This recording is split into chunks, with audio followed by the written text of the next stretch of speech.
You should be a monster. He said you should be a monster, you should be ruthlessly ambitious, and then learn how to control it. And it's that old expression, it's better to be a warrior in a garden than a gardener in a war. You should be a monster, an absolute monster, and then you should learn how to control it. Life isn't fair at all. At all. So what are you gonna do about it? I knew that no one was coming back to help me. No one was gonna miracle me to be somebody special. So, mentality is the only thing that gets us through life. I was an underdog. We are all underdogs in life. Even the baddest person in the world should think that way. So you should always have I've never arrived mentality. And the can't hurt me mentality is no matter where you come from, the sewer or wherever you think you're from. When I got out of the sewer, I got to the road and looked around and said, can't hurt me.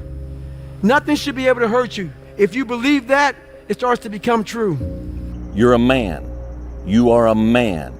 Stand up and be a man. Make the hard decisions, make the sacrifices, make the unpopular decisions, and become comfortable in your own skin. And if you are not a person that you are comfortable being alone with, that is the one person in this universe that you have full power, full right, and full responsibility to change. This ain't you, bro.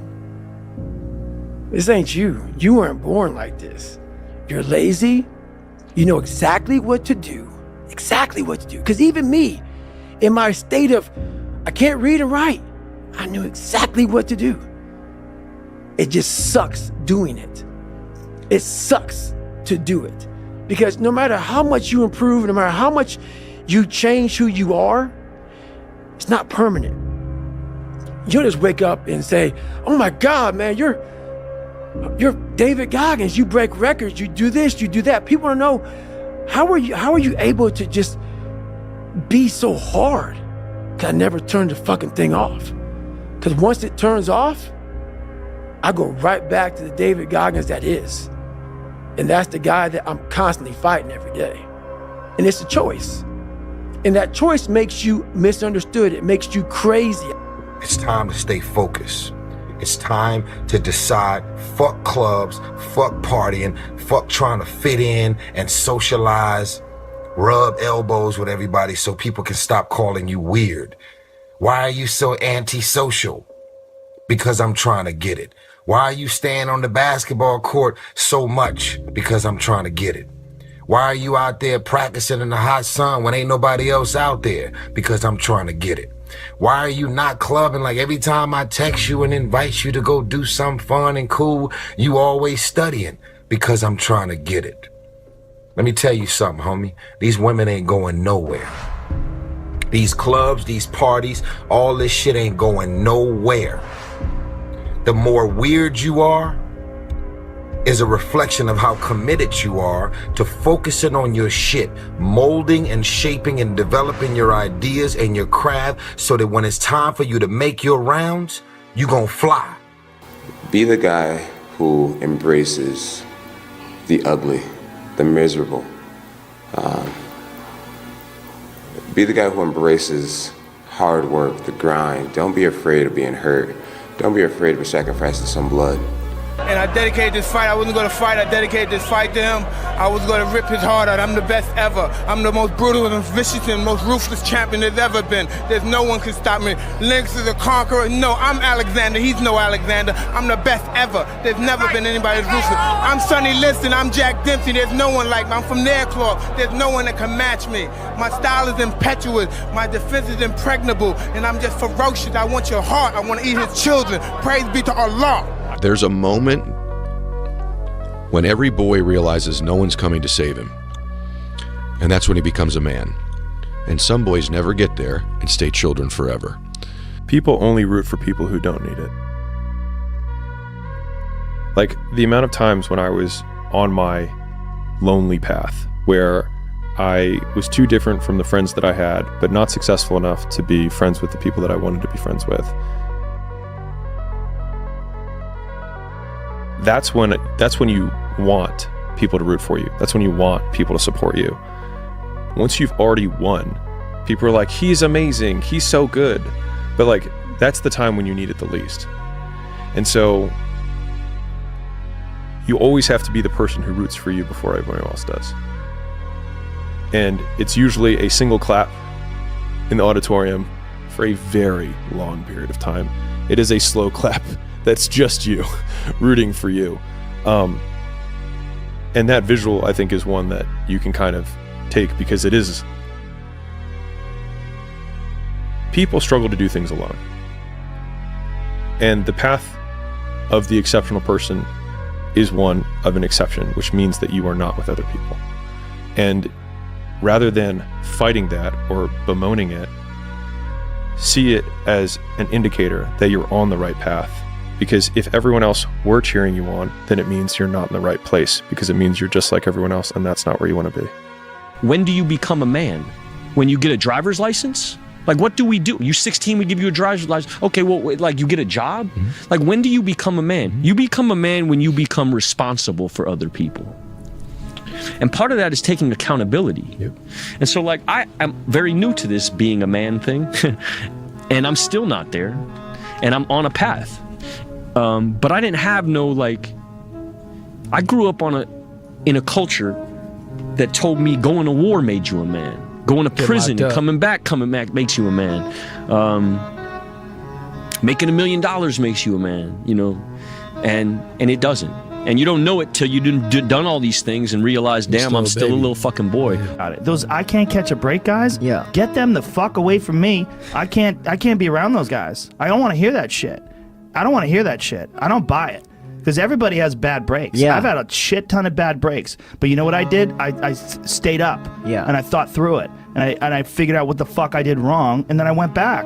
It's like, I fucked up everything I've ever done 100 times. There's no other way to do it. And I've had a bunch of shitty breaks. Everybody has. But you got to realize when you have those shitty breaks what that is. It's an opportunity for you to reassess, reboot, get better, figure out another way, find another way through. This is just little challenges. And the people that look at those challenges and go, why do I always have these challenges? They're cancer. Those people are dangerous to be around. They will rob you of your enthusiasm. They don't give you any fuel. They're the opposite of fuel. Yeah. He's okay. Damn, Ron, come on! What's the matter with you? Tomorrow. Let's do it tomorrow. There is no tomorrow. There is no tomorrow. There is no tomorrow! Take 10 seconds to get it again, beast. Get it, David, come on. Yeah, there you go. There you go. Energy. Now, there comes a day, man. Everyone's gonna have this day. There comes a day where being average, being mediocre is just sickening to you. It's just sickening. It makes you want to throw up. Because you've seen people with far less talent than you. As you're growing up with them, their childhood buddies, whatever else, they didn't have what you had. Yet now they're fucking to become something that you haven't. There comes that day. It's either when you're young, you know, and it strikes you on the baseball field because you're sick of striking out, or it's when you get fired from your 5th job, you know, and your wife and kids are on your ass because you don't know how to support them anymore. There comes a fucking day where push comes to shove. Where being mediocre, being like average and shit just fucking burns. It sucks so much. You can't deal with it one more day. And you get off your fucking ass. And you create something that's always been there. It's always been inside of you trying to come out. But you've never wanted to unwrap it because it's too much fucking pain and commitment. Give them this message that it's okay to be a man. It's not okay. It's necessary. What the hell are we going to do without men? You look around the city here, you see all these buildings go up. These men, they're doing impossible things. They're under the streets, working on the sewers. They're up on the power lines in the storms and the rain. They're keeping this impossible infrastructure functioning. This thing that works in a miraculous manner. They work themselves to death, and often literally. And the gratitude for that is sorely lacking, especially among the people who should be most grateful.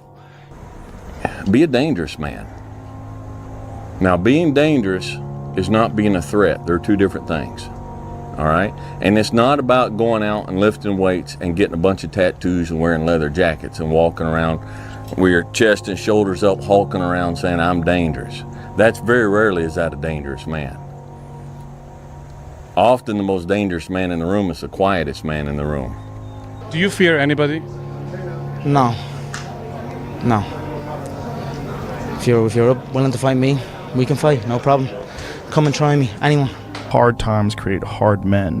Hard men create soft times. Soft times create soft men. Soft men create hard times. We are now around soft men in hard times. I'm a big fan of power follows the blame finger. So like wherever you point the blame finger is where the power follows. And so it's like if you point it at the government has the power. If you point it at your spouse and say like it's their fault that I'm not in shape, it's their fault, they never let me do anything, it's like, well, you're giving them all the power. And so it's like until you're like it's my fault, it also becomes my responsibility. What is? What if it's not your fault? It doesn't matter. And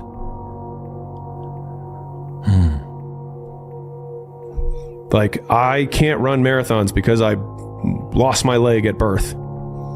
And either you can just never try, or you put the metal thing on and you do it anyways. There's a saying, when the devil ignores you, then you know you're doing something wrong. Wait a minute, I'm not done now. You know, the devil goes, oh no, leave him alone. Hey, he's my favorite. Don't you bother him. Yeah. Conversely, when the devil comes at you, maybe it's because you're trying to do something right. It's easy to give up. You know, Hell it's yeah. easy. It's the easiest thing in the world to do. I'm done. I ain't going. I ain't gonna keep going. Yeah, I don't feel like going to work. I'm done. Yeah, man. It's easy. It's very easy. But what's hard is going, yo, yesterday I got nothing from working as hard as I could. Nothing happened from that. I'm gonna do the same thing again today, but I'm gonna try to go harder. That's the hardest thing in the world. To get up every day and give 100% and be in the same position that you were each day, but mentally know that you're trying and trying and trying. That's a real grind. I knew it was there, but you never wanted to embark on it until something fucking hits. You get fired or somebody else gets success, reminds you of what you could have been. And then that fucking spark is born. And no matter what happens, I'm never gonna be in this boat again. And you get up and you go, even if it gets knocked down, you just keep going, you're a wild man. And life has never been so sweet. That can happen at an early age, it can happen at a later age. It's gonna happen to somebody no matter what, it's gonna happen to you. And when it does happen to you, thank your lucky stars that finally you're alive. It's time to unwrap the potential you can be. Superior, man. It's within you. It's within every single one of us. And the people that have risen to that level were no different than any one of us. It's just they believed it and they were willing to work their fucking ass off to get it. Still waiting for a big smile out of you. You're up 2-0. What's the story? Are you not happy, or you're only half happy, or? Still to be happy about. You're up 2-0. Job's not finished. Job finished? I don't think so. Okay. A lot of pain in Troy's life is a result of the pain and the damage from his father that he then visits on his son. We have to, as black men, be mindful of that. Sometimes it's unfair, and sometimes we take it out on those we love. And I'm guilty of that frustration that we all have. But we have a responsibility and a duty to be fathers, not to just make babies, but to be real fathers.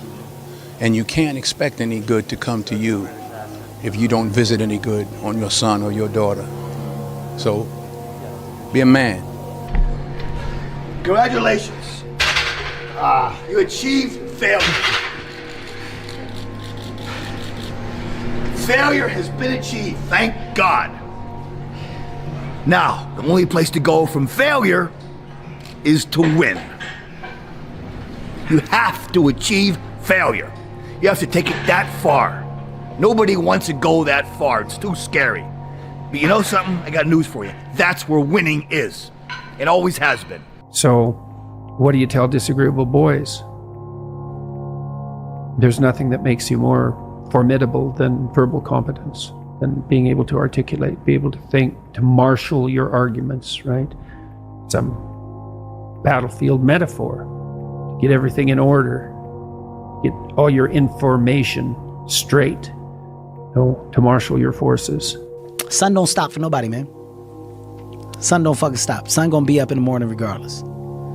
That sun is gonna be up in the morning regardless of how I fucking feel and how depressed I am. The sun is gonna fucking shine in the morning, and at nighttime the moon gonna be there, and you gonna look up. These days gonna keep going by. So do you let the days go by and look up and you done wasted a year doing what?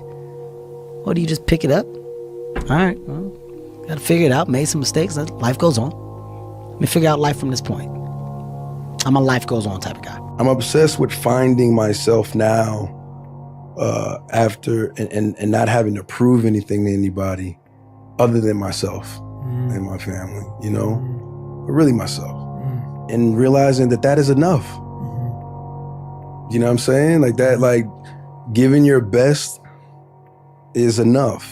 And sometimes we lose track of that, you know? And yeah, so for anybody out there, you know, you're enough, man. How bad do you want this? If it's as bad as you want to live or breathe or sleep, whatever the hell it may be, I can work with you. But a lot of people, most people don't want it that badly, which is why they always ask the question, man, how did you get to where you are? You know how to do it.